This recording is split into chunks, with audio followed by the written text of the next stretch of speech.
alle sammen. Hallo. Da skal jeg bare ta litt praktisk informasjon før arrangementet starter. Nødutganger, følge de grønne skilta, eventuelt ut der dere kom fra. Toaletter, også ut i gangen, ned trappen. Skulle det oppstå en situasjon, så møteplass på Universitetsplassen. Takk for meg, god fornøyelse. Ladies and gentlemen, welcome to this seminar and the book launch of Tore Godal and the Evolution of Global Health by Conrad Keating. It is the Sustainable Health Unit that I lead at the University of Oslo is delighted to host this event in collaboration with NORAD and the Ministry of Foreign Affairs. And today's gathering is not only about this fantastic book, it is about also the impact of a man, Dr. Tore Godal, described by the Lancet in 2019 as the quiet colossus of global health. Dr. Godal has earned his place among the most influential global health physicians of our time. But the significance of this seminar also transcends an individual. It reaches into the rich tapestry of global health history over the past half-century and casts a vision for our shared future. Conrad Keating's book offers a fascinating read. It is not merely a biography, it is a stirring narrative that uses the life of Tore Godal as a gateway into the annals of global health history. Dr. Godal's career, spanning 5 transformative decades, provides a unique prism through which we can examine profound events that have shaped the well-being of millions across the world. What sets Dr. Godal apart is not just his prowess as one of the leading physicians of our time, but his unparalleled role as a knowledge broker. He possesses a singular ability to act as a translator between governments, academics, and other key players. And this synergy, unique to Dr. Godal, has elevated global health onto the political agenda in a manner never witnessed before. We are indeed fortunate to have an esteemed lineup of speakers here today, including the main protagonist and the author, each poised to shed light on today's topic. First, I will give the floor to Professor Hanne Flinstad Harbo, the Dean at the Faculty of Medicine at the University of Oslo, for her welcoming remarks. Please, Hanne.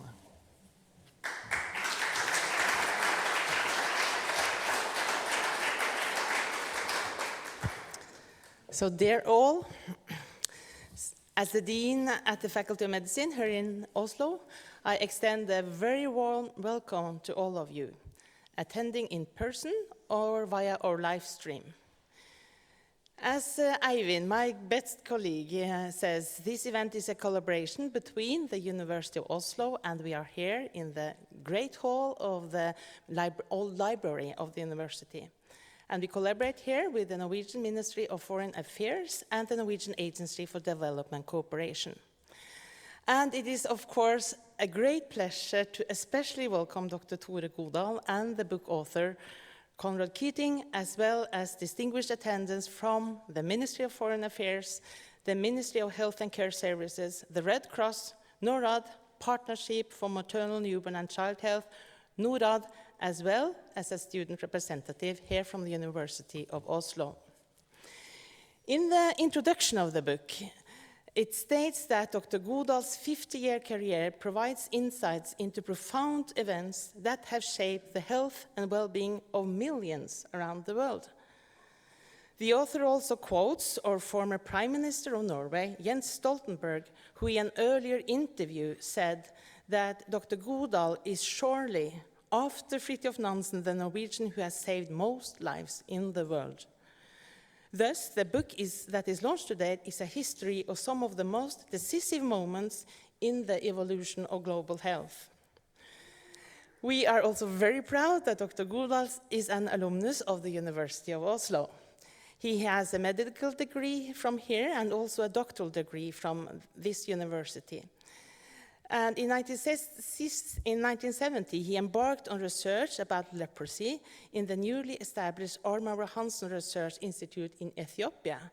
And from 1975, he served as a laboratory chief for the immunology lab at Radiumhospitalet here in Oslo. Dr. Godal also chaired the World Health Organization steering group for leprosy immunology in 1975 to 80 and tuberculosis immunology in 1983. And in 1986, he became WHO's division director for research and education in tropical diseases. He was one of the initiators behind the establishment of the Global Vaccine Alliance, the Gavi, in 1999 and led it for 6 years. Dr. Godal has also served as a special advisor to our former Norwegian Prime Minister, Dr. Gro Harlem Brundtland, in WHO, and he has worked in the Prime Minister's office and as a special advisor for global health in the Ministry of Foreign Affairs in Norway. And he was rightly honored with the Norwegian King's Medal of Merit in 2019. Dr. Godal's ability to recognize and address national needs against global opportunities, promoting innovation, both in health sciences and policy, has contributed to the reduction in mortality and improved healthcare services, especially for women and children. Dr. Godal's contributions are monumental, including the first free donation of drug for treatment of river blindness, the entry of the Bill and Melinda Gates Foundation into the global health arena with a $750 million startup dollar grant for Gavi, a 50% reduction in under-5 mortality rates this century, the emergence of insecticide bed nets as the cornerstone of WHO malaria control, the rise of maternal and child health on the global political agenda, and the connection between Ebola and the creation of the Coalition for Epidemic Preparedness and Innovation, the CEPI, in 2017. So, I still think that Dr. Godal's actions speak louder than words. We are so delighted to have you here, and we eagerly anticipate the upcoming session. And I'm very confident that Dr. Godal's journey will inspire all of us to contribute to his impactful work. So once again, with this, a warm welcome to you all, and thank you all for attending.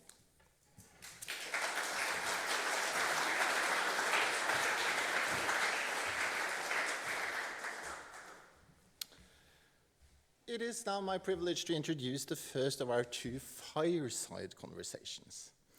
So in this first session, we will dive into the details about the book, not through conventional presentations. Instead, we invite you to join us, metaphorically speaking, by the fireside.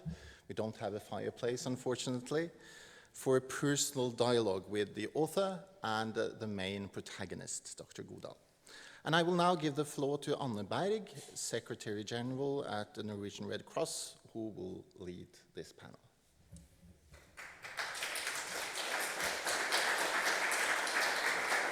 Thank you very much. And it's a great honor for me to be here to moderate this conversation that we're going to have on this book launch, Tore Godal and the Evolution of Global Health. As we are all, I think most of us, and probably all of us, part of the global health community in a way, I think this book really makes a difference. But please have a seat. I was looking for the files, but it wasn't here. But we will have a great picture behind us. So we are in this conversation going to talk Tore, not entirely about you, even though it is much said here about all the things you have achieved and Excellent. all the things you have inspired. That's what I hope for. However, I would like to take us on to discuss it, to hear you from the book and how your thinking is around the processes and the steps, the decisive moments, which really have made a change in global health, which many of us know about, and some of you have been directly involved.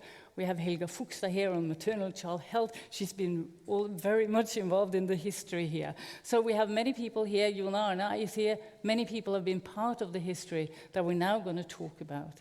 So, but first of all, Conrad, how did this come about? That you wrote this book, that you got into this project? I met Tore about a decade ago because I was writing a book about a man called Ken Warren, who was kind of Tore's opposite number at the Rockefeller Foundation. And we kept in contact, myself and Tore, and we were both very interested in decisive moments in history. And I was interested as a historian about decisive moments as a way of analyzing history.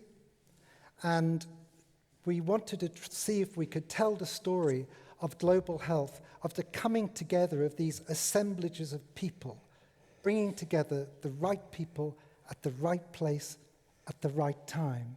And in order for things to happen in global health, you needed somebody to bring these different assemblages together. Sometimes they're these hidden architectures, sometimes it's people, sometimes it's about finance, sometimes it's about an idea or a scientific discovery.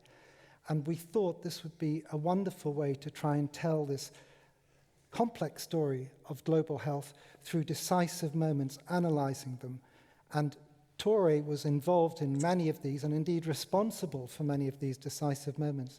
So we thought if we could write a book where Tore would be the human connective tissue in these very different stories over 5 decades in global health. And as a writer, I'm always thinking about the reader, and most of us have had decisive moments in our life, one way or the other. So I thought as an analytical tool to history, it would be valuable, and also for the reader reading the book, they could feel the dynamic of a decisive moment because they've had decisive moments in their own life as well. Tore. Yeah, so I had been thinking that, by the time an event came into action and it becomes kind of publicly known, by that time, the real story of how it came about is not told. So I thought about kind of decisive moments in global health, the story behind the story. And then when I connected with Conrad, I thought for 3 reasons that was great. First, he would write perfect English, which I couldn't do. And the second, he would put it into a historic context and as a historic academician, more objectivity to it. And the third was that I knew how hard work were going to be, and I'm a lazy person. So I thought, if he do it, then I can continue to dream. But the story in the book really, and I must say, I've had the chance to read it. So I must actually recommend it because it's a political thriller at times. It really goes in, like Tore says, to the story behind the story. What actually happened here? Because it's not just when it happens. There is a long run up to how did it actually happen. So, Tore, it actually starts your international career, which later becomes a global health career, in Ethiopia with Armand-Hansen Research Institute in 1970. So how did that come about, and how did that influence the rest of your journey on this? I was defending my PhD thesis in the old festival hall here on the other side. And one of the opponents was Morten Harbo, professor of immunology and the grand man in immunology. And he told me, I don't remember before or after, but that he had decided to establish an institute in Addis Ababa for leprosy research. And then he said he would do it only if I came after him. And I never understood why he had selected me to succeed him. And of course then, and that is also relating to the establishment of the Tropical Disease Research Program. This was driven by scientists, by academicians. And the rationale was, now we have made tremendous knowledge in basic sciences, in immunology, distinguishing T and B cells and so on. And now we should apply that to tropical diseases. I think it was mainly a kind of humanitarian call, but I think there also was some interest, perhaps you could make some basic discoveries by studying those diseases. And I would say just with regard to TDR, one key person was Sune Bergström of Sweden. He was a Nobel laureate in medicine and a rector of the University of Oslo, now of Karolinska Institute. And so he then basically had the concept of how to do this, namely through a network approach. I mean, people were talking about establishing a center of excellence in Africa. He thought of a network approach, and that was how I was also approaching the question of developing the immunology of leprosy. So he got tired of all the bureaucratic meetings, and so he said, we need a pilot project, and we select immunology of leprosy. So from leprosy, you also engaged, in '86, you became the director of the TDR program at the WHO, which is then on tropical diseases research and training. And into this program became quite instrumental. But it was a new way of working, as you were just talking about. So in which way did this influence the rest of your way of working, do you think? Well, obviously, I was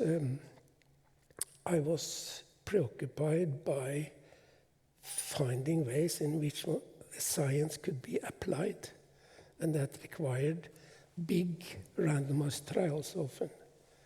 And so that was, in a way, the reason why we came into these studies about ivermectin and so on. And so it was a question of doing so big trials that politicians would actually accept it without question. And of course, also the scientific community became more quiet when there was such convincing evidence. Mm. And this brings us on to river blindness, it brings us on to malaria, and a big program was launched on the insecticide-treated bed nets to reduce child mortality from malaria. Yeah, I was so fed up by the head of the malaria unit in WHO because we had generated evidence that malaria would save children from dying. But when he was asked about whether one should use it or not, he was in one occasion saying yes and in another occasion saying no. So then we had to do something. And then the day after the results were published about the bednet trials, the big trials, the policy in WHO became to use bednets. Conrad, you've interviewed dozens of people for this book. Yes. What do they bring up when they talk about, when you collected all the information about how the malaria program, the rollback malaria program, how this actually came about and the trials and how it was perceived and taken in as part of then the global politics. What do you hear when you did these interviews? I suppose there are two things that are really important for me. One is that over 30 years ago, I trained as a BBC radio producer, and I use oral history techniques. So I like to get out and talk to people and get inside the room. Now, some of my colleagues, historians, think that oral history techniques are not so reliable. But all history is based on contentious records. So I like to get into the room, talk to people, and we try to write a history from within. So it's not history from above or below. Also, one of the things about Tore Godal is that he's a brilliant strategic thinker. So if we look at the breakthrough in insecticide bed nets, at the time, Tore was in a position at TDR where he had a field budget. And he took a risk. As one of his colleagues said, you see, the thing is, Tore had to know if nets worked or not. So he paid for this random cluster randomized controlled trial in the Gambia, with the smallest country in Africa. I talked to the people who wrote the protocols for the randomized controlled trial, and they thought this could be a great trial, but who would fund it? It was $1 million at the time, quite a bit of money in 1987. Tore decided he had to know. He paid for it. I talked to Brian Greenwood, who was head of the MRC's laboratory in the Gambia. He said, we couldn't believe that Tore would do this. And they set that in train. But then Tore decided that, okay, the Gambia is the smallest country in Africa.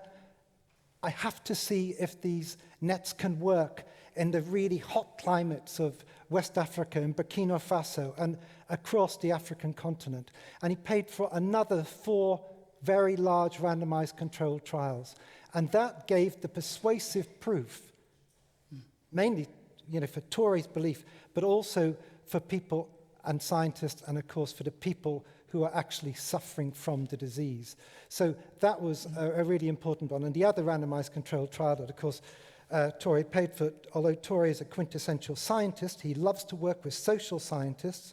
And it was the social scientists, when we talk about how do we distribute ivermectin? How do we get 1 tablet to 100 million people once a year? What's the best way of doing it? Do we put people in big Toyotas and get them going to villages? Or will we have a trial where we use 1 member of a village, a trusted member? Trust is a big word for Tore Godal. A trusted member in the village who goes around and talks to individuals, and that randomized controlled trial between professional workers and between community-directed treatment. In that randomized controlled trial, the community-directed treatment had better coverage. So this was Tore using, of course, the science of randomization and trying to apply it in the field of tropical diseases. And now we have reached the stage where Gro Harlem Brundtland becomes the Director General of WHO. We are now also in the time around 2000 where global health becomes high politics. And a lot of things then in the book happens, and you describe a lot of processes about how does things happen. Does it happen the way we think they happen? Or is there actually other mechanisms behind the scene where you bring in the science, you bring in the politicians, the financiers, the people that can actually move things? And there is a lot of very interesting stories in the book which really highlights how is change coming about. So what happened when Dr. Brundtland put global health as a top political priority? So the circumstances around the turn of the millennium was very special. And of course, Gro, she really immediately created trust in WHO again, because it had been running down because of corruption by the previous Director General. So that was very important. Then you had Kofi Annan in the UN, extraordinary leader, and he, as an African, suggested in 1997 a global fund for AIDS. Jonas Gahr Støre led a small group in WHO as a chief of staff for GRO, and they thought that there were three so-called areas that required a massive effort, and it was AIDS, malaria, and tuberculosis. Based on the work that then Jonas had done, she was invited to Japan, to Tokyo, to give advice for the Okina summit of the G7 in year 2000. And she suggested to the Japanese that the fund against AIDS should also include malaria and tuberculosis. And that struck a heart among the Japanese, because they had eradicated polio and they had eradicated tuberculosis. So this is very important factor in Japanese politics is where they have achieved results themselves. And so it became the malaria program, a global program for AIDS, malaria, and tuberculosis. In parallel with this, another element is put onto the stage, and that is the economics of health. Right. So that was, there had been sort of research, but it really culminated also around 2000, and with a commission GRO organized with Jeff Sachs as a leader, but it was now showing strong proof that actually health is not only an expenditure, but it is an investment in global and in national development. And it was partly based on the history of the countries in Asia that had transformed during the 60s and 70s.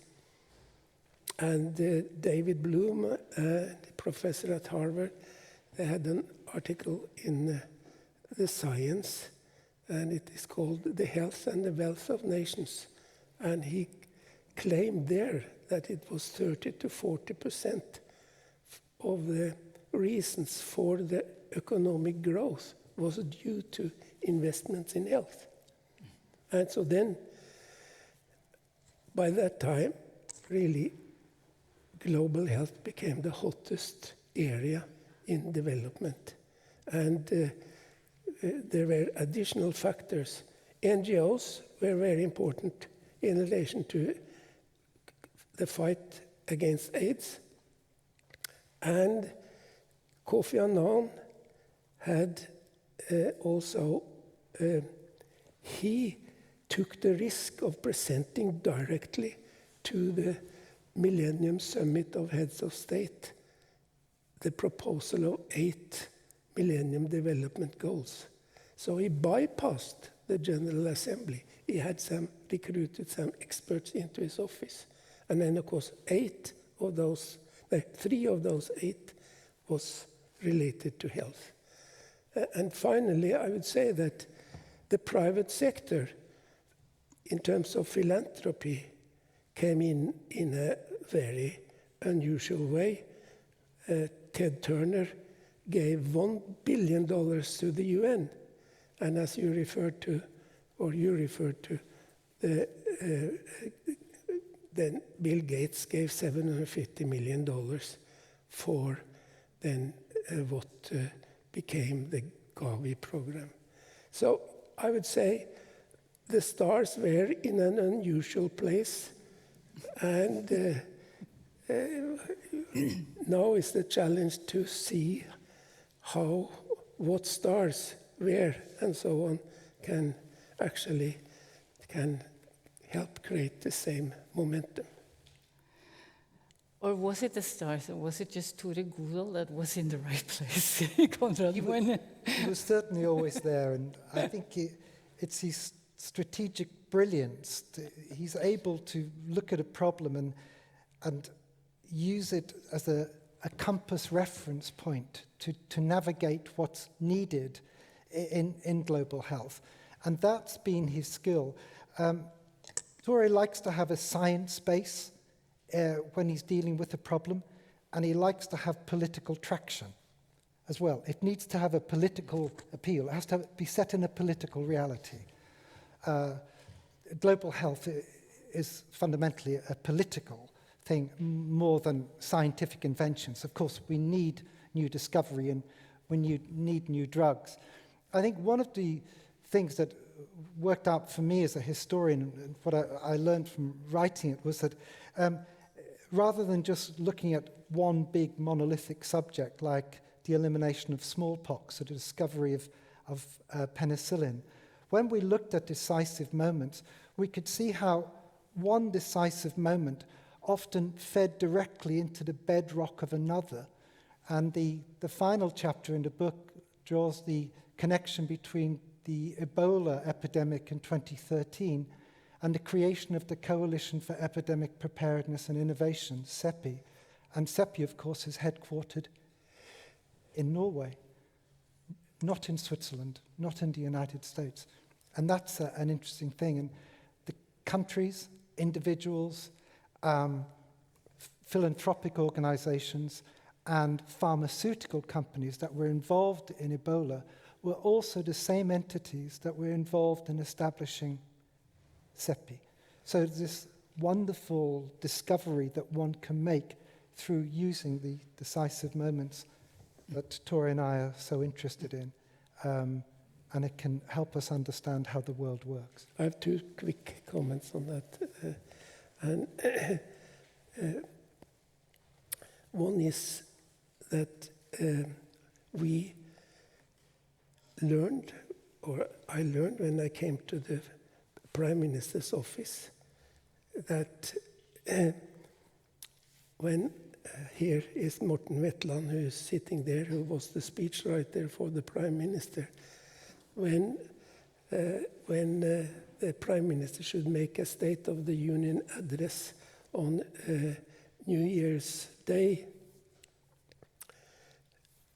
you had only a chance of having one sentence about global health in that speech.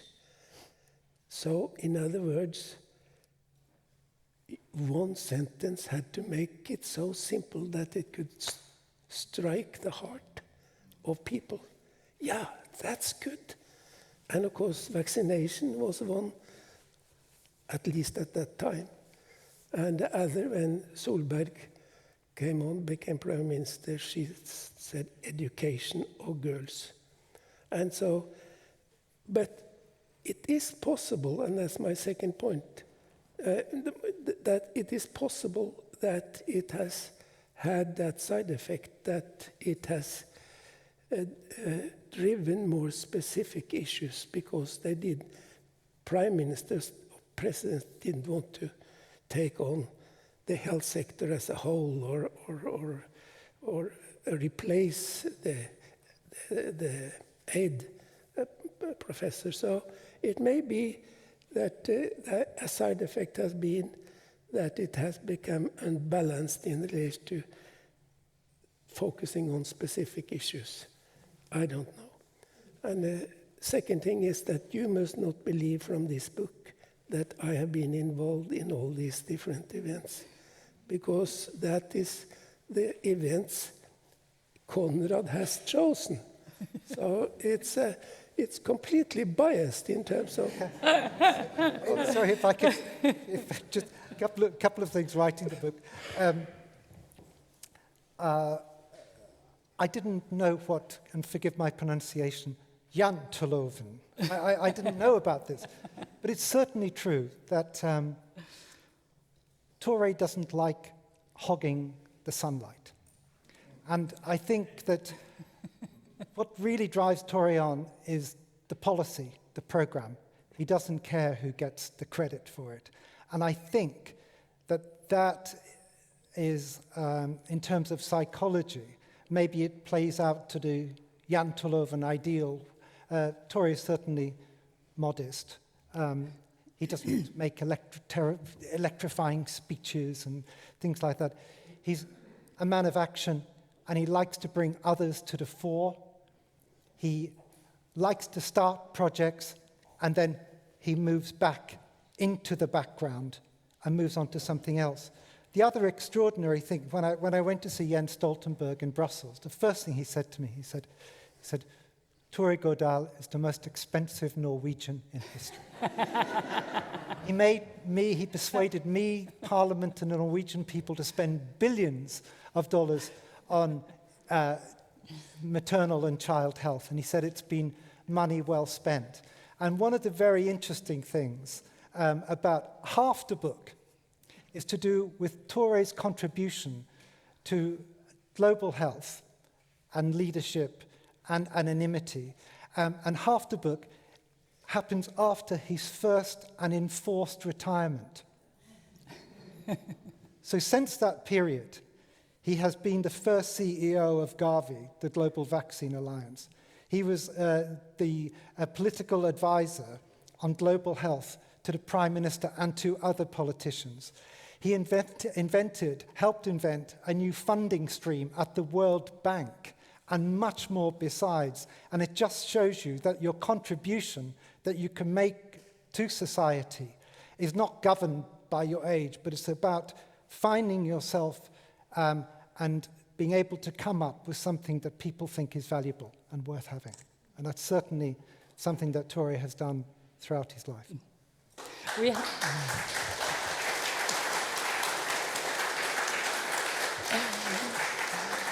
I think that was a very, very nice summing up. I think in your book you also have a quote from the president of the Rockefeller Foundation, Rajiv Shah, who describes Tore as a man of intellectual honesty, moral seriousness, and complete lack of self-importance. And I think that is what you just described in a way. And we have to wrap up. 25 minutes goes tremendously fast. The book takes the story of decisive moments from TDR to SEPI. Just one last question, if I may. What do you want to achieve with the book? Global health, it's important to every one of us. In some ways, it can be a scientized world, and I wanted to attract new audiences. I am a storyteller, and I think biomedical science and medicine needs storytelling. It needs to explain what it's doing to people. And I wanted to raise awareness of Tory's imperishable contribution. So they were the things, and I hope we started out that journey. And I'm sure that my book will not be the last book and not the last word on the work of Tory Godal. Do you want to add? No, I think that this is about the book, and so I think that is very good if Conrad can spread the message.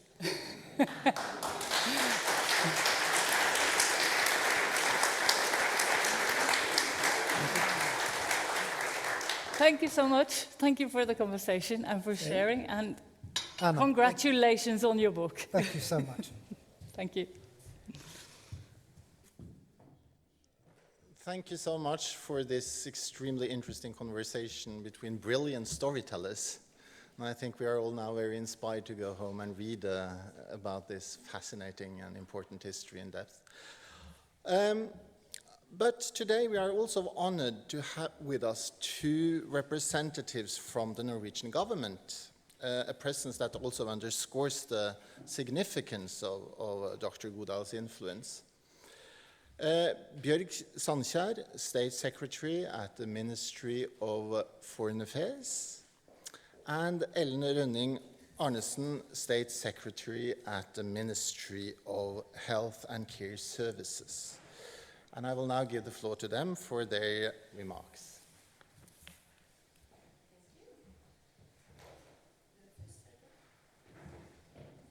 No, thank you. It's an honor to be here to celebrate the book that we are here to launch, the book about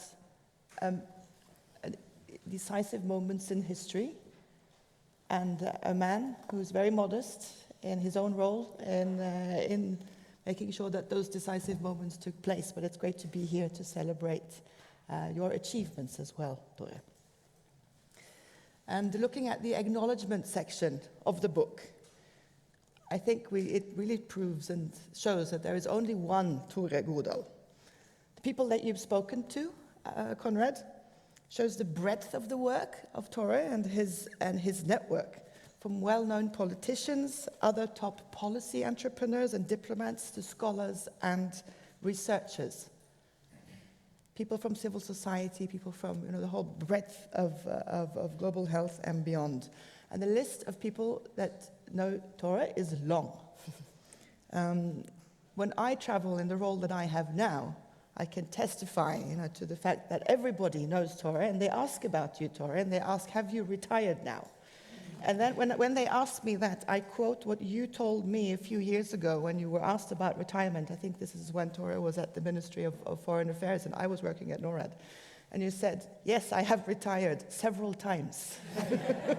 So that's my response. And it's great to be able to have you here and to tell these stories. And I've been following global health for a long time, although not as long as Tore. And the book is important in telling us how global health has changed, been established and has changed over the past decades. And I know, Tore, you're always concerned about the data, so let's look at one piece of data, one trend that really shows us the great improvement we've seen over the last decades in global health, and that is the under 5 mortality rate. That's per 1,000 live births. And just looking at a country where we've both lived and worked, Ethiopia, we see that great progress. In 1990, about 1 of 5 children born in Ethiopia died before their 5th birthday. That's a lot of children. Today, this is reduced to 1 of every 20 children. That's massive progress. We're not there yet. Clearly, there's more work to do, but it's testimony to the progress that has happened, partly or largely due to good initiatives that have been taken in global health and in partnership with governments. Another important lesson that Tore will always tell us. It's interesting that the book also looks at progress in development and the targeted progress within global health and the targeted initiatives and how the world was able to come together around the Millennium Development Goals and build initiatives that were able to help create progress within those Millennium Development Goals. And again, Tore's role in establishing Gavi, where I've also worked, but I only joined after Tore. But people still are very impressed by how you were able to set up a very effective partnership, which is still achieving great results, again, in partnership with countries and others. You mentioned here, and it was interesting to hear more about the establishment of the Global Fund to fight AIDS, TB, and malaria. I think that story is less well known, at least in relation to Tore's role in it. Of course, Gavi and Global Fund are still very important partners for Norway in our investments in global health, as well as establishment in CEPI, putting child and maternal health on the agenda through the Every Woman, Every Child initiative, the Global Financing Facility, and the list goes on. We would be here all day if we would be here to list all of them. So we know that you've been instrumental in building the health system as we know it today. And Conrad mentioned how Tore also builds people. And I would like to take this opportunity to talk about one of the people that I've been privileged to work with and has worked with Tore, and that is Helga Fogstad, who's sitting here, who I've just learned today has become Director of Global Health at UNICEF. Congratulations, Helga.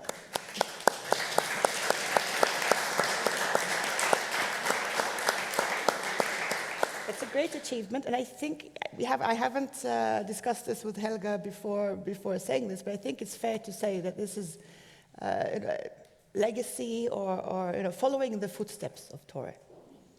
So congratulations again. So when reading the book, it provides some insights into the how questions. How did all this happen? That's very interesting. And there are a few answers. We need that in-depth knowledge and evidence-based approach. You need the political momentum, the network of politicians, experts, and others, and impatience. Impatience with bureaucracy, or impatience with decision-making and making sure that things get done. Looking at that in the work of the MFA today, global health is still a continued priority. The title of the book is very clear, that global health is evolving and will continue to do so. And just to wrap up with something that I've also, something I admire in Tore, you always look ahead. You don't look back. And you mentioned that, Conrad, as well, in the way that you've seen in writing the book. So what does the world look like today? We have a number of challenges. In the world of global health, we see for the double disease burden, countries are still dealing with infectious diseases while also dealing with increasing non-communicable diseases. We see how climate change affects health and health patterns. We see after the pandemic the effects of the systems of health and development. We see geopolitical tensions and shifts in economic powers leading to multilateral challenges and challenges in trust in the global system. And you mentioned, I thought it was an interesting question that you raised, Tore, these different initiatives that we have been part of creating have targeted different aspects of the health system. So where we are now, I think it's important for us, and I know you agree, that we make sure that they pull together to support systems. And that's something that we are working very hard on with John-Arne, Rønningen in the ministry and others to see. I think it was right to set up Gavi and the Global Fund at the time. They've achieved amazing results. And now our challenge is to make sure that these work together to lift systems in the countries that we are working in. And finally, opportunities from new technologies like digital health information system, artificial intelligence, and breakthroughs in life sciences. So let me finish by, on behalf of the Ministry of Foreign Affairs, to express gratitude to Tore and your work, for your stamina, your continued efforts, now at the Ministry of Health, and I look forward to digging into your book properly, Conrad. Thank you.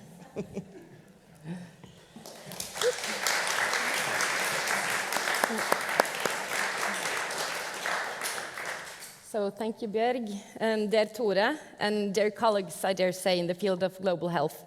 I'm quite honored to be here today, actually, and I'm filled with respect and admiration, especially after having a preview into your book this weekend. I remember when I first started working in the Directorate of Health in the Department of Global Health. My good colleagues, they always talked about this guy, almost mythical. You were name-dropped, always. No matter which topic we were discussing, your name was always there, Tore. You were wanted for co-writing, for discussions, for making new policies, for addressing new challenges. All in all, you were at the heart of almost every effort and new idea put forward. So there, Tore, you have been, and you still are, a fundamental cornerstone in global health. And we are very privileged in the Ministry of Health and Care Services to have you as a colleague, and also a real special, with emphasis on special, advisor to us all, because you're not just special in your field of work, but you're also a special person. I've also seen, as you also said, Conrad, that Jens Stoltenberg said that you most likely are the most expensive Norwegian in history. But at the same time, you're also a true lifesaver, as the Dean also mentioned in her opening remarks. As you said so clearly before, health is an investment, not a pure expense, and we need to stay at that course, because health is so crucial and so fundamental to all of us, as we've also seen during the last pandemic years. I'm looking forward to read this book even more thoroughly about your vast contributions. I've had a quick glance, and there is so much history here, a history of courage, seeing opportunities, good timing, and also the importance of finding realistic ways towards a more equal distribution of all the advances within health, as you also said so clearly here before, Conrad. You work elegantly, someone said, as the book also describes, and working elegantly, that's quite a good phrase. And you're also a gentleman, your colleagues tell me. And I've also heard that you can recite numerous poems by heart, which is also quite admirable. If you can recite something, you most likely are both inspired and amazed by the source. And today you are our source, Tore, and our global health community is lucky to have you to recite and to be inspired by also in the years to come. So thank you for what you've done, but also for what you're still doing, because you are still working. And I really hope, truly, that we together can carry on saving lives, finding new mechanisms to improve public health globally, and never ever settle for the fact that health is unequally distributed around the world. Your everlasting efforts for fairness and innovation is overwhelming. So thank you for paving the way, Tore. You are a true, warm, and caring fellow human being. And in the end, I also had an SMS conversation with our Prime Minister, and I told him that we were going here today. So he wrote me an SMS. So excuse me to our English-speaking colleagues. I dare to read this in Norwegian. I can translate. Please say hello from me, og si hvor mye du har betydd med dine kloke råd, dine ambisiøse respekt for kunnskap, og din unike evne til å skape tillit og til å få folk med deg. Tore Godal ble avgjørende inspirasjon for de reformene og initiativene som ble tatt av WHOs nye ledelse da Gro Harlem Brundtland ble generaldirektør, blant annet med tanke på Rollback Malaria-kampanjen, og ikke minst oppstarten av den globale vaksinealliansen, som vi også kan lese om i boken, og også med det globale fondet. Og han ble en avgjørende støtte og partner for regjeringen Stoltenberg fra 2005, som både rådgiver og aktiv helsediplomat, som denne boken forteller så elegant av. So it's partly summing up the book in his words in a short SMS. So, thank you for that.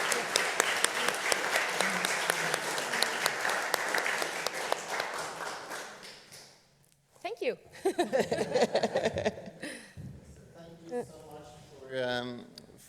To the state secretaries for their heartful remarks, also including the one from the Prime Minister. We will now turn our attention to the next panel, and to this time it is a forward-looking panel, learning global challenges, learning from the past and looking ahead. And it's my pleasure to introduce Paul Fife, head of global health at NORAD, who will moderate this panel. He is there, getting ready in 1 second.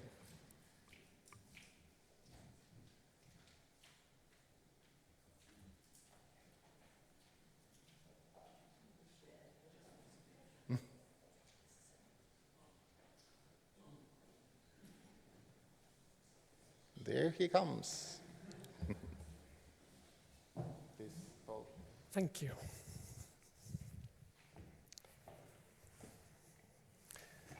So apologies for the logistics. We had to change microphone. I was fortunate enough to get one from state secretaries. So my moderation will become so much better. So I'm very happy to be here, of course, and I'll basically ask the panelists to come up. Basically, Cathrine Lofthus, Secretary General at the Ministry of Health and Care Services, John-Arne Rønningen, Ambassador for Global Health at the Ministry of Foreign Affairs. We have Bård Vegar Solhjell, Director General of NORAD. We have Helga Fogstad, Executive Secretary for the Partnership for Maternal, Newborn and Child Health. She's being picked. And then, as we heard from the State Secretary, incoming Chief of Health at UNICEF, Helga. And then Ritika Sharma, medical student here at the University of Oslo, and a student leader at the University of Oslo. And I dare say, one of the coming stars. So a new global health leader. So Ritika, perhaps I'll start with you. We've heard from the first panel, we've heard about Tore. what do you think are the qualities, the characteristics, the competencies of Tory that basically we should build on and pursue, shall we say, in the global health systems as we move ahead? Thank you. First of all, thank you, Tore, for being and devoting, having the devotion of being the global doctor and being a hero in public health.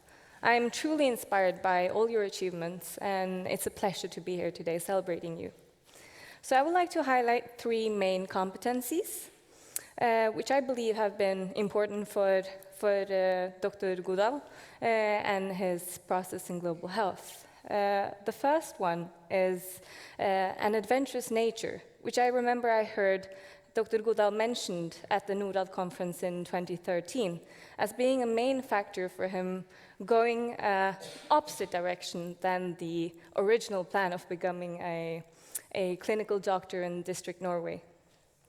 And secondly, curiosity, which I mean is essential for an essential quality in creating both change and being in a world where health is ambiguous. And thirdly, selflessness, which I believe lies in the deep core of a great caregiver soul, such as Dr. Godal. Thank you, Ritika. Bård, Vegar, what about yourself? You've had the opportunity also to work with Tory. Yes, I first met him in 2005 when I was a state secretary. I became a state secretary at the Prime Minister's office, and Tore was there as a special advisor. And it's a bit embarrassing in hindsight, but at the time when I started, I didn't know who Tore Godal was. So the Prime Minister's office is a very small organization. Everyone knows what they're doing, and they're just running. And there was this guy, a bit older than me, walking on the corridors, and I didn't know who he was. And I asked someone, or maybe Morten, or I don't know, someone I was working with, who's this guy? And they said, Tore Godal. And I was answering, no, I don't mean Bjørg Tore Godal. I know who he is. Well, Norwegians will, of course, know that there's another Godal. No, but and this also goes to speak that, I mean, still, Tore Godal isn't famous in Norway, right? Like, many other Norwegians that worked internationally, the most Norwegians will know who they are. He isn't.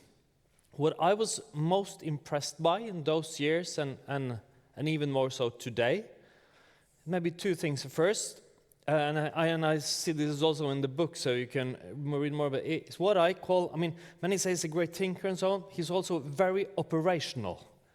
And that was what I noticed. He was able kind of to take really good ideas and turn them into concrete projects, and also to pick projects. One of the ones I noticed was the cooperation with India, the NIPI cooperation, which started at that time.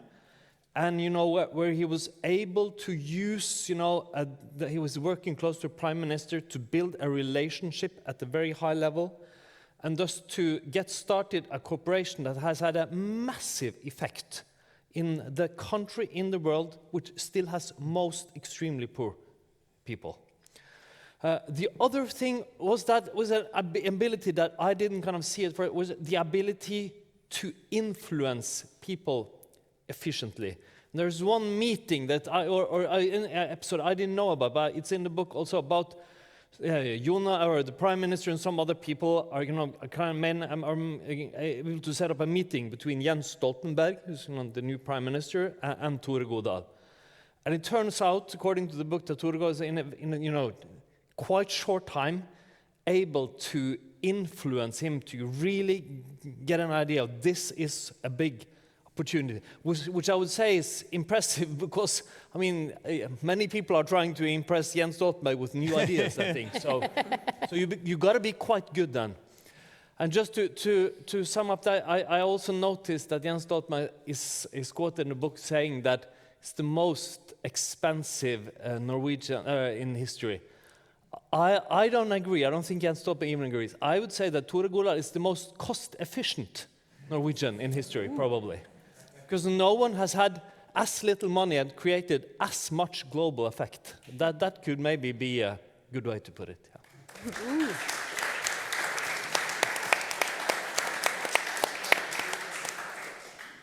Thank you, Bård. Cathrine, you still, as we're from the State Secretary, you still work with and have the pleasure of working with Tory. What about yourself? No, he's unique, and it was a good way of putting it, most cost-efficient person. So influence, operational, curiosity, so many things have been mentioned. One could say that in order to achieve what Tore has achieved, you must be good at several things. And that's what Tore is. He's creative in order to find solutions. He is visionary in order to develop and mature ideas and concepts. And he is determined in order to maintain focus and to keep pushing through challenges on the way and to implement ideas once they are ready. So I think part of what makes Tore uniquely capable and effective is that he represents the entire value chain. Lifting ideas off the paper and making them a reality.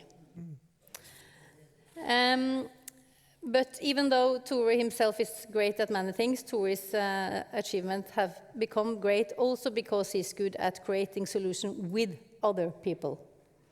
He's clearly good at recognizing talent in others and in inspiring key talent to come along his journey.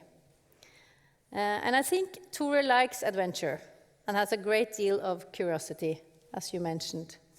He likes people and he wants to do good. He really wants to do good.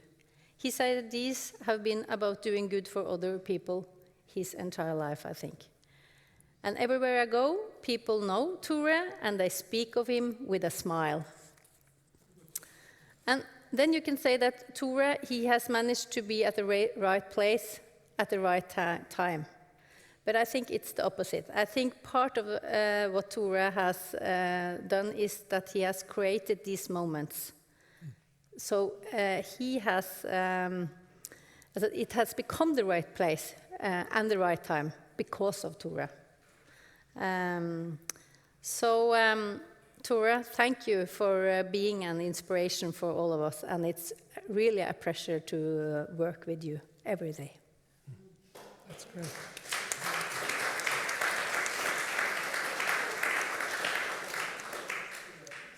Good, great. This is supposed to be a fireside conversation. This is the first fireside conversation. John-Arne, what about yourself? Oh, thank you. I guess being science-based, the best solution would be to say, okay, let's do cloning and make a new Tore. Yeah. But that would really not be in Tore's sort of heart to think in that way, because it's not about the person. And I think if we really want to learn from Tore, we need to not use him as an individual, but actually try to take a lot of learnings across these different decisive moments that Conrad were speaking on and have written about. I think Tore is an extremely material man. Maybe it's where you come from. It's sort of it's operational, pragmatic. So it's not about ideology. Some would say it's far too little ideology, but he's still an idealist. So how do we combine that in a way? You are very results focused. And so really going for where we can measure and see results. But that doesn't mean that he's not process sensitive. And I think the most important things of the processes Tore have, not led, because he's not leading them. He's orchestrating or facilitating or creating the moments. I think it's about creating new coalitions and partnerships and doing that in a new way. So in a way, we cannot redo what he has done, because that wouldn't work anymore. We need to think about new partnerships, new arrangements, and think, because bringing in the Gates Foundation in that way in 2000 was new. To try to repeat it every time we want to solve a global health problem, that's not the right solution in 2023. So I think the point is we need to learn on the general way of operating. Now we should probably even work more with Brazil, with India, with South Africa, the emerging economies, and understand how they can impact both their own population health and of course, the world. So coalitions, building partnership, and doing that behind the scenes, because Tore is never on the stage, or now and then, but he's working behind the scenes, and that is efficient, and working by understanding what is politically interesting. Because I haven't not seen any person in global health that is so understand what can really ignite a political interest and a political mind. The downside of that, I think Tore already spoke to, is that it can become a bit too simplistic. The politicians have, no, there's still one left. So how do we dumb down to the political level, but doing it in a way that it sort of sets it at the high, combining that, that's an art. So thanks a lot, Tore. But we really need to not clone him, but to really learn from these ways of working. Thank you. Thanks, John-Arne. You clapping?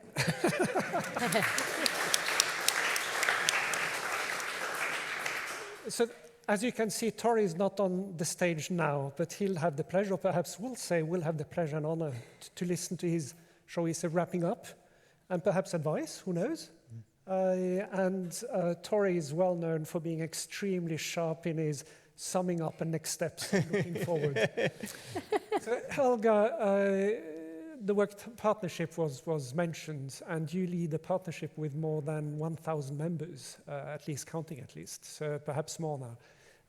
What is your experience? What would you say are the key characteristics, traits, competencies? So thank you for that, and here's my fire talk, which was became more of a rap. Vision that becomes a mission, thinks big and complex with a lot of conviction, operates with few words but clear direction, mobilizes key actors that are put in play, and insists on results before the end of the day. Works between levels, seamless, which guarantees that many days become sleepless. I think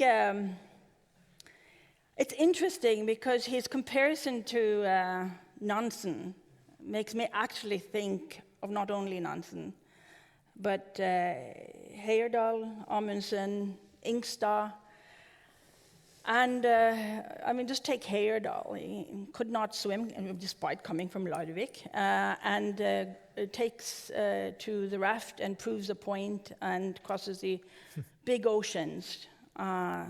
Big visions, conviction, and then drive, and then proves his point. Just like you. Where do you come from? You come from Rauland, a little village, middle of Norway, and no malaria, no river blindness, and yet you become the world leader on that. And you make results. And what is the recipe? The recipe, I think, lies with your mother, who used to tell fairy tales. And although you are not anything like Askeladden, who actually did things for self-gain, you did it for because it was the right thing to do. And you went with that conviction and with the firm belief that it could be done. And this is a little same recipe as the other, I'm not going to say men, but other people. And I have had the honor, ladies and gentlemen, of working so close. I can tell you that Norad was in bed on the plane with Tore Godal. We woke up and we ran from Buckingham Palace to the Treasury in London. And I thanked God that he was 23 years older than me, because I was running too. And we ran because there was a deal to make, and it was made. And the UK came in as co-financiers of the predecessor of GFF. This is doable if you really believe in that kind of big plan, and also that it's possible. And at the end, it's not about a system, and it's not about unattainable people, because people are humans, and humans really do want to do good, and Tore knows this and uses this. So I must say that Norad had the great responsibility on the Norwegian side to be at your side with the evidence, with the technical network, and to drive consensus, because we needed a broad partnership. We needed each constituency to play their part. And you were very clear about that. And so we who sat beside you, and I must tell you, share with you a little something private, and that is that I have a photostatic emotional memory, which means that I pick up emotions and remember them and can tell them. So I sat beside him with all their head of states. I've sat beside Tore, where really deals were made, evidence was broken, and the New York Times was actually writing about what he said. I've been with him after 1 bottle of wine, and I've been there with after 2 bottles of wine, and I really recommend the latter. It is rich on stories and rich on things. And lastly, I want to say something important about the opportunities of being a Norwegian. And that was something that was explicit in Tore's mind. Each one of you that sits here, either at the university, at the ministry, or in any one department, has actually been touched by Tore and his vision and mission and operations. And each one of us have become better for that. And the opportunities you have created for each one of us, we take with us, and actually feel a sense of great responsibility as you do. And I feel small, and also very diligent, and I take a lot of your learning with me in actually feeling true to your learnings and teachings. And so thank you for that, and we collectively promise that we will take on your legacy, and actually, as John-Arne is saying, because the context is dynamic and always changing, we will look for new solutions, and but we will deliver, because it's only through a set of convicted, small number of people with a great vision and mission that things actually happen. And that's my last of my fire talk. Thank you.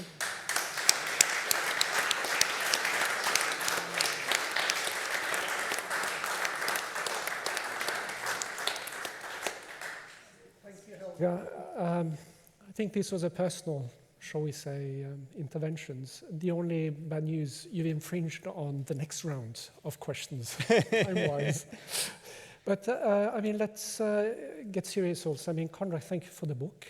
If we look forward, looking ahead, in terms of the next 30 years or whatever, what are the big challenges in global health and development we could add on? So I'll ask each one of you of thinking through what you see, basically. Obviously, we can move in and out of policy and politics and so on, but it's clear that we are at a special time, special juncture. So what is needed? What are the big challenges? How can we learn, build on, and you've already said some of this, to be able to shape the future of global health systems? So Ritika, yourself, I mean, you have the future in front of you. What do you think? What do you see? I think from the pandemic, we have learned that preparedness is key. And looking at the challenges of climate change and its impact on health today, we are not prepared at all. Until now, the focus on climate change has been mitigation, to reduce the emissions that have been creating the global warming. But today we're in a time where global warming is amongst us.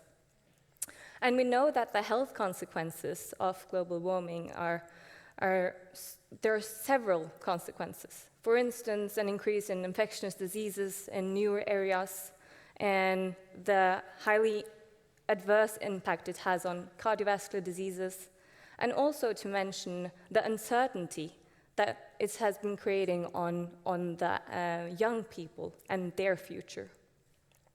And I think to address this challenge, it's important to think of adaptability and to enhance the ability to create change and think new. And here I believe the universities and our academic institutions have a great task, an important task, because the future healthcare workers need tools, they need knowledge and skills to be able to tackle and be the great caregivers in a time where health is affected by something we don't learn much about. And also we don't know much about it yet.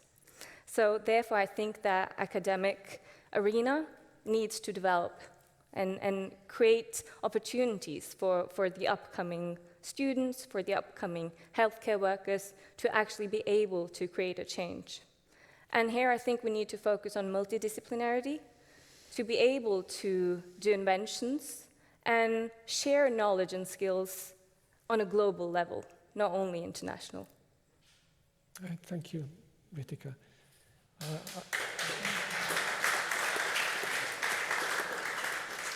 I think you speak for a lot of us.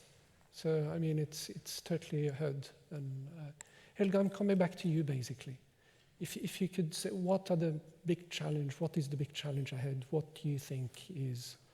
I think we have just been through a number of challenges. So we've been through COVID, pandemics, we've been through conflict increasing, we've been through economic crisis, and we've been through, we're seeing climate change. And all of these things are going to be a set of reality.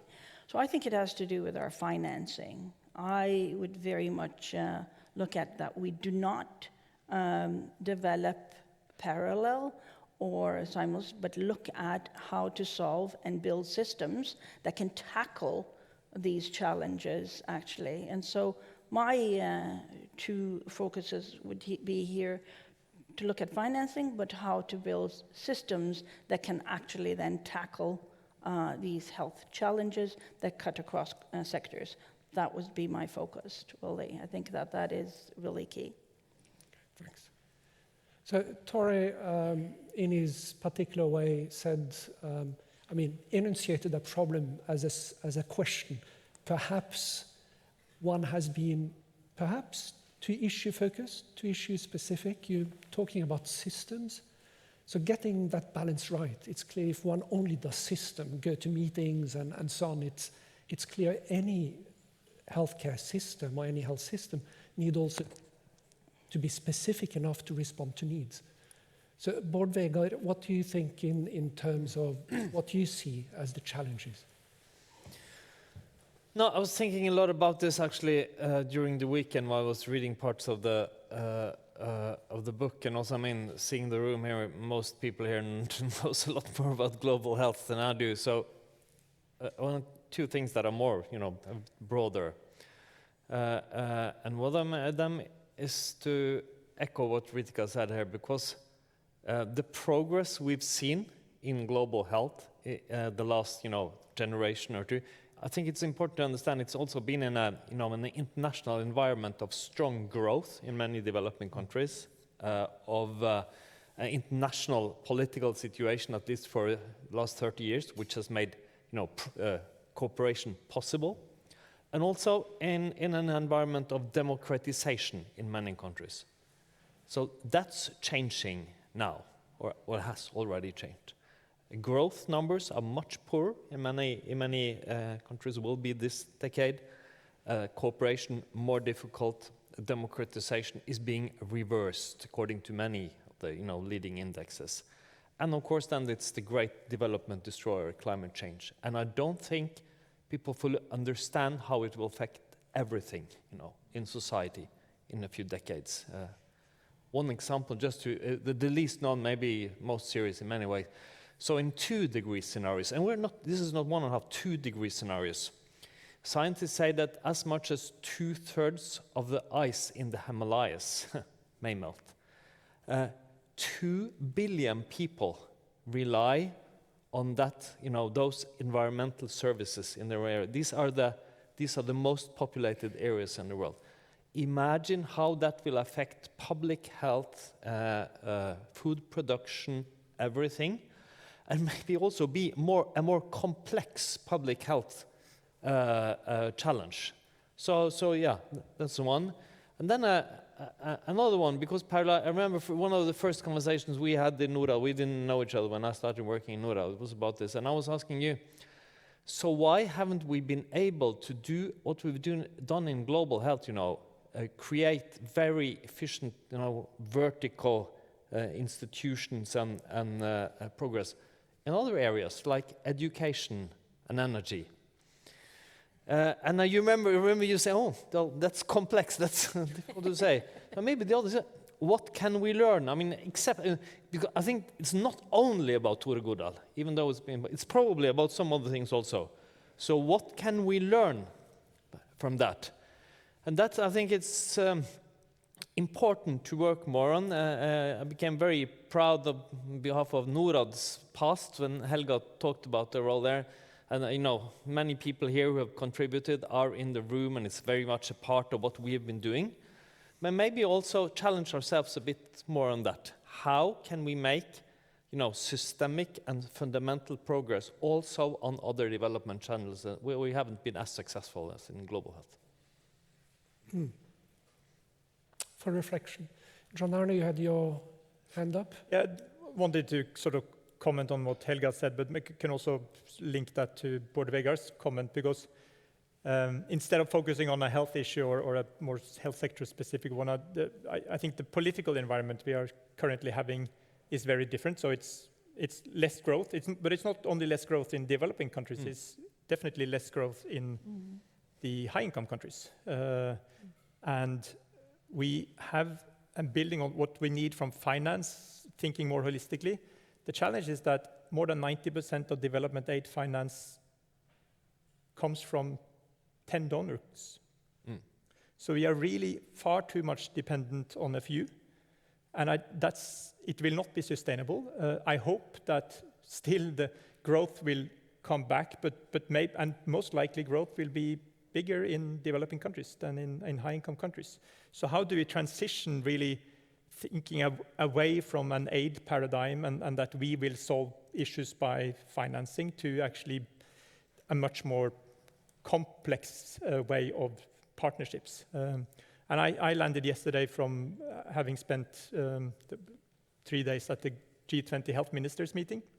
Very interesting to see how after the pandemic, where the global south really still feels that they were let down, that the most important voices in the room were the developing country voices.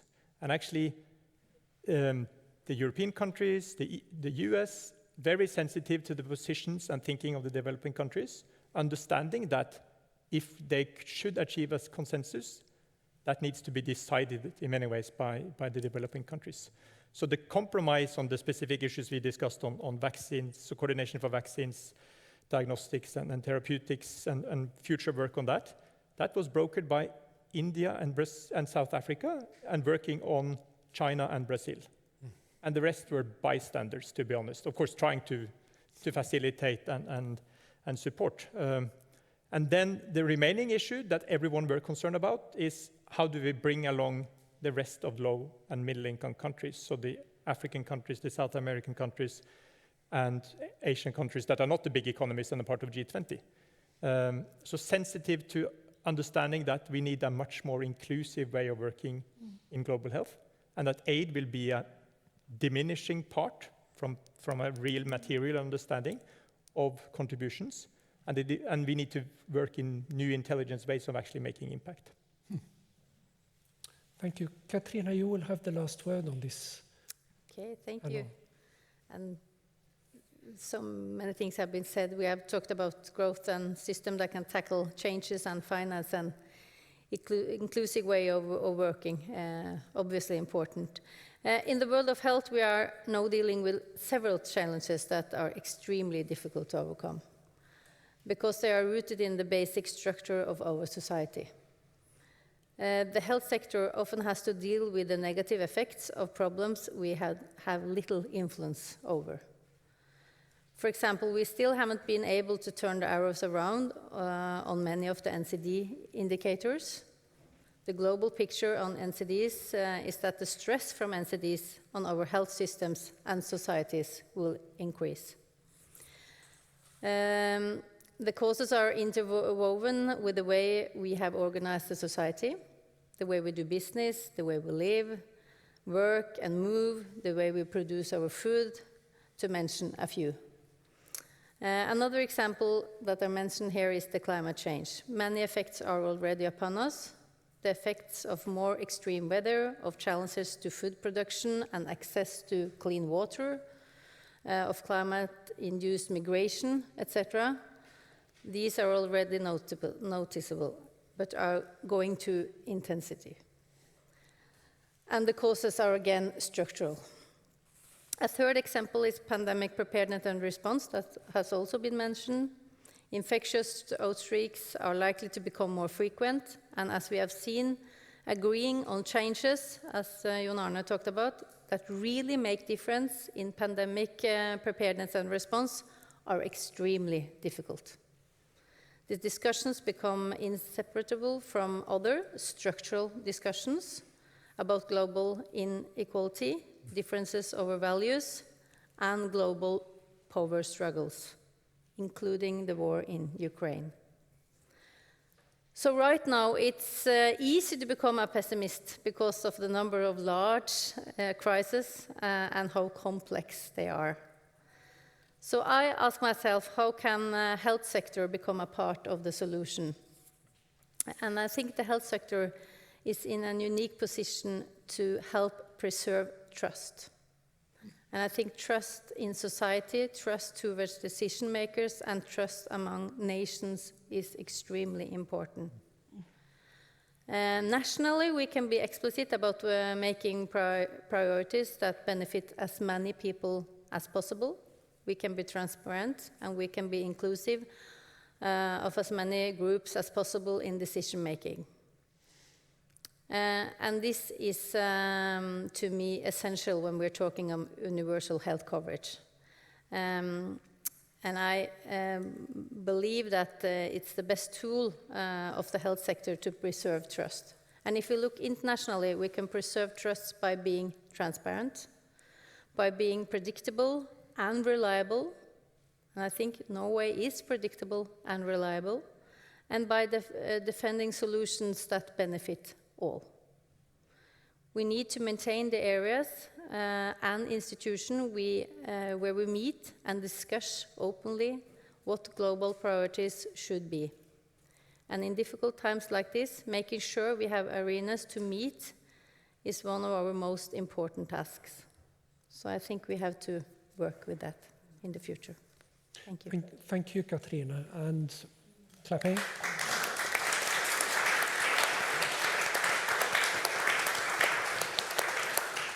I'm very proud that you're taking on these discussions and also ethical issues into the World Health Organization, which is perhaps our biggest, largest partner, shall we say, in work internationally. So Eivind is standing here. We're wrapping up this panel. Thank you so much, and over to you. Thank you so much.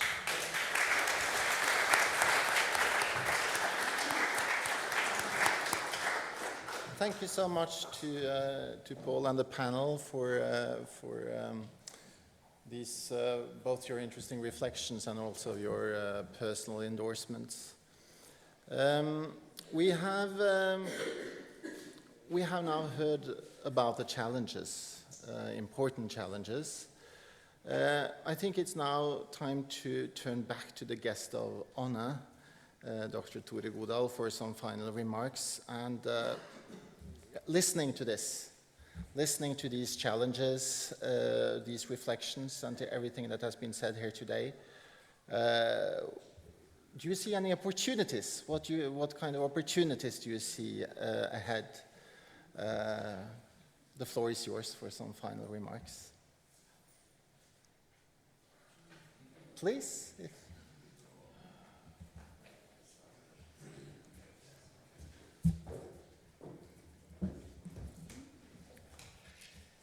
Well, that's a hard question. Yes. I think we must not lose hope. We must believe that, as in fairy tales, even if all the odds are against you, you can make it. And I think you have heard from very insightful people here different aspects which we need to overcome. I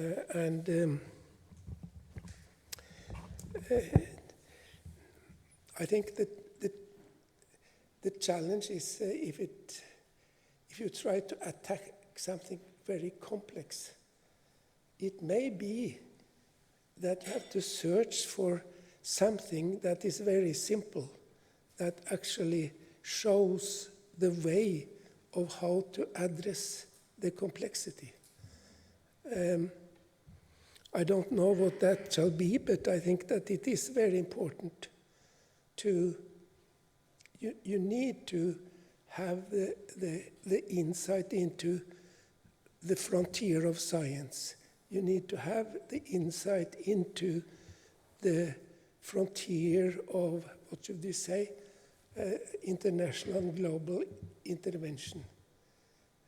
And you need to have the insight into and accept the challenges also in relation to what Bård Vegar mentioned, the economic serious situation in developing countries as well as in industrial countries.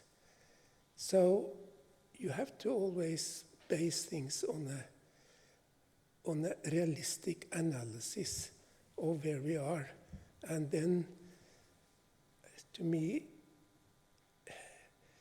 it may be the key is to try to see where is it opportunity that can actually sort of give a path to address the broader issue. With regard to all the nice things that have been said about me, I think I have to bring you a little bit down to earth. So when we had a book release in Bergh on Wednesday, Professor Ole Fridtjof Norheim called me a bureaucrat. And when we had a talk with the Prime Minister a couple of weeks ago, he called me a disruptor. And I think he meant in a positive way. But then if both are correct, then I am a disrupting bureaucrat.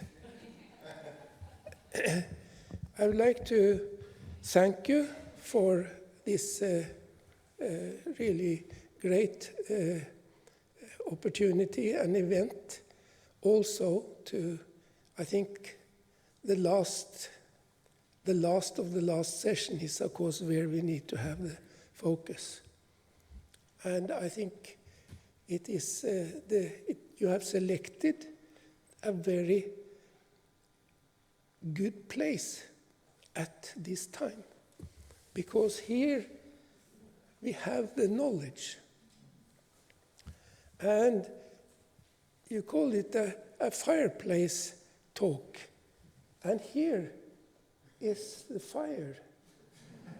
So you put it into a climatic context.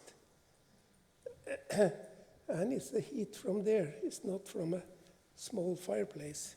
So I think the context has been fantastic. And I'm very grateful to the university then for organizing this and hosting it, and then to Paul and to John-Arne for then also organizing this event. And of course to all the people that came here. I think I felt the audience were quite attentive. And then, of course, last but not least, all the contributors to this event. So thank you very much.